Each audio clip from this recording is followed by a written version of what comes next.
हाँ दोस्तों अस्सलाम वालेकुम की हाल चाल है मेरे करना सारे ठीक होंगे दोस्तों। मैं ना 2 ਦਿਨ ना ਕੰਮ ਤੋਂ ਸਾਈਡ ਤੇ ਆ ਮੇਰਾ ਇੱਕ ਨਾ ਯਾਨੀ ਕਿ ਨਾ ਮਿਸਤਰੀ ਭਰਾ ਸੀ ਤਹਿਸੀਲ ਸਾਹਿਬਾਂ ਦਾ। ਉਹਨੂੰ ਅਸੀਂ ਨਾ ਕਾਫੀ ਬੰਦੇ ਮਿਲਣ ਗਿਆ ਸੀ, ਉਹਨਾਂ ਨੇ ਸਾਡੀ ਨਾ ਕਾਫੀ ਰਿਸਪੈਕਟ ਕੀਤੀ ਹੈ। ਤੇ ਉਸ ਤੋਂ ਬਾਅਦ ਜ਼ਮਾਨ ਸਾਹਿਬ ਨੇ ਇਹਨਾਂ ਨੂੰ ਮੈਂ ਛੱਡਿਆ ਤੇ ਕੰਮ ਤੇ ਮੈਂ ਕਿਹਾ ਨਾ ਲੈਵਲ ਚਲੋ ਕੱਢ ਕੇ ਦੇ ਗਿਆ ਸੀ ਪਿੱਛੇ ਤੇ ਇਹਨੇ ਨਾ ਕੰਮ ਬਿਲਕੁਲ ਹੋ ਕੇ ਕੀਤਾ, ਯਾਨੀ ਮਿੱਟੀ ਬਿਲਕੁਲ ਠੀਕ ਕੱਢੀ ਹੈ। ਉਸ ਤੋਂ ਬਾਅਦ ਰੋੜੀ ਪਾਈ ਹੈ, ਕੁਟਾਈ ਛੁਟਾਈ ਵੀ ਕੀਤੀ ਹੈ, ਬਿਲਕੁਲ ਕੰਮ ਹੋ ਕੇ ਕੀਤਾ। ਲੇਕਿਨ ਜਿਸ ਟਾਈਮ ਇਹ ਬਰਾਮਦੇ ਚ ਆਏ ਨੇ ਅੱਲਾ ਜਾਨੇ ਇਹਨਾਂ ਨੂੰ ਕੀ ਮਸਲਾ ਬਣਿਆ। ਇੱਧਰ ਦਿਖਾਈ ਨਾ ਪਈਆਂ ਆ ਦੇਖੋ, ਇਹਨਾਂ ਨੇ 2 ਵਾਰ ਮਿੱਟੀ ਦੇ ਨਾਲ ਚੱਕ ਦਿੱਤੇ ਨੇ।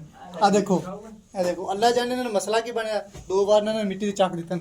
ਉਸ ਤੋਂ ਬਾਅਦ ਇਹ ਜਨਾਬ ਖੜੇ ਨੇ। ਹਾਂ ਜ਼ਮਾਨ ਸਾਹਿਬ ਤੁਹਾਨੂੰ ਕੀ ਮਸਲਾ ਬਣਿਆ, ਤੁਸੀਂ ਇਸ ਤਰ੍ਹਾਂ ਕਰੋ ਇੰਨੀ ਮਿੱਟੀ ਕਿਉਂ ਚੱਕ ਦਿੱਤੀ, ਤੁਹਾਨੂੰ ਕੀ ਬੂਟੀ ਪੀ ਲਿਆ ਸਾ ਜੀ ਇੱਥੇ।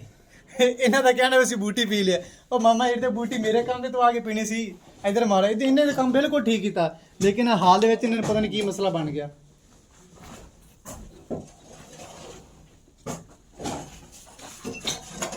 ਹੁਣ ਤਾਂ ਠੀਕ ਹੋਣੀ ਨਹੀਂ।